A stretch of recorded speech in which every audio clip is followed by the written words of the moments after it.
Hi friends, ಇವತ್ತು ನಮಗೆ ಒಂದು pre birthday shoot event book ಆಗಿತ್ತು. ಲೊಕೇಶನ್ ಸ್ವಲ್ಪ ದೂರ ಇರೋದರಿಂದ ನಾವು ಸ್ವಲ್ಪ ಬೇಗ ಹೊರಟ್ವಿ. ಶೂಟ್ಗೆ ಹೋಗೋಕ್ಕಿಂತ ಮೊದಲು ಇಕ್ವಿಪ್ಮೆಂಟ್ ಎಲ್ಲವೂ ಸರಿಯಾಗಿದೆಯಾ ಅಂತ ಕನಿಷ್ಠ 2-3 ಸಾರಿ ಚೆಕ್ ಮಾಡ್ಕೋಬೇಕು. ಯಾಕಂದರೆ ಇವೆಂಟ್ ಪ್ಲೇಸ್ಗೆ ಹೋಗಿ ಏನಾದರೂ ಮಿಸ್ ಆದರೆ ಸಿಚುವೇಶನ್ ಹ್ಯಾಂಡಲ್ ಮಾಡೋದು ಕಷ್ಟ. ಈ ಸಲ ನಾನು ಗಿಂಬಲ್ ಸ್ಕ್ರೂ ಒಂದು ಮರೆತುಬಿಟ್ಟೆ, ಆದರೆ ಪರವಾಗಿಲ್ಲ, ಯಾಕಂದರೆ ಹ್ಯಾಂಡಲ್ ಶೂಟ್ ಮಾಡೋ ಕಾನ್ಫಿಡೆನ್ಸ್ ನಮ್ಮ ಕೈಯಲ್ಲಿರುತ್ತೆ. ಪ್ರತಿ ಇವೆಂಟ್ಗೂ ಒಬ್ಬ ಬೈನರ್ನ ಫೋಟೋಗ್ರಫಿ ಕಲಿಬೇಕು ಅಂದ್ಕೊಂಡವ್ರನ್ನ ನಾನು ನನ್ನ ಜೊತೆ ಕರ್ಕೊಂಡು ಹೋಗ್ತಾ ಇರ್ತೀನಿ, ಯಾಕಂದರೆ ಅವರು ನೋಡಿ ಕಲಿಬೇಕು ಅಂತ. ನಾವು ಹೋಗ್ತಿದ್ದ ದಾರಿಯಲ್ಲಿ ಕಾಣಿಸಿದ ಕೆಲ ಪ್ಲೇಸ್ ಅಷ್ಟು ಅಟ್ರಾಕ್ಟಿವ್ ಆಗಿತ್ತು.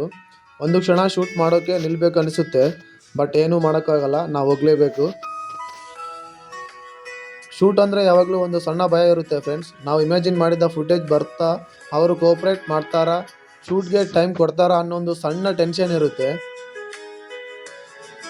ಫೈನಲಿ ಲೊಕೇಶನ್ಗೆ ಬಂದ್ವಿ ಫ್ರೆಂಡ್ಸ್. ಲೊಕೇಶನ್ ಅಂದರೆ ಲಿಟ್ರಲಿ ಸಖತ್ತಾಗಿದೆ. ಮೇಲಾಗಿ ಆ ಚಿಕ್ಕ ಮಗು ಅಷ್ಟು ಕ್ಯೂಟಾಗಿ ಕೋಆಪ್ರೇಟ್ ಮಾಡ್ತು. ನನಗೆ ಬೇಕಾದ ಎಲ್ಲ ಫುಟೇಜ್ ಸ್ಮೂತಾಗಿ ಶೂಟ್ ಮಾಡೋಕ್ಕೆ ಆಯಿತು.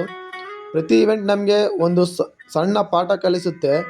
ಏನಪ್ಪ ಅಂದರೆ, ಒಂದು ಮಗುವಿನ ಮುಖದಲ್ಲಿ ನಗು ನೋಡೋಕ್ಕೆ ಅದರ ತಾಯಿ ಕೂಡ ಒಂದು ಚಿಕ್ಕ ಮಗು ಥರ ಆಗ್ತಾಳೆ. ಈ ರೀತಿ ಸಣ್ಣ ಸಣ್ಣ ಹ್ಯಾಪಿನೆಸ್ಗಳನ್ನು ಕ್ಯಾಮ್ರಾ ಮೂಲಕ ಕ್ಯಾಪ್ಚರ್ ಮಾಡೋ ಚಾನ್ಸ್ ಫೋಟೋಗ್ರಫಿ ನಮಗೆ ಕೊಡುತ್ತೆ. ಸೊ ಫ್ರೆಂಡ್ಸ್, ಇದು ಇವತ್ತಿನ ಶೂಟ್ ಸ್ಟೋರಿ. ನೆಕ್ಸ್ಟ್ ಇವೆಂಟಲ್ಲಿ ಮತ್ತೆ ಮೀಟ್ ಆಗೋಣ. Thank you.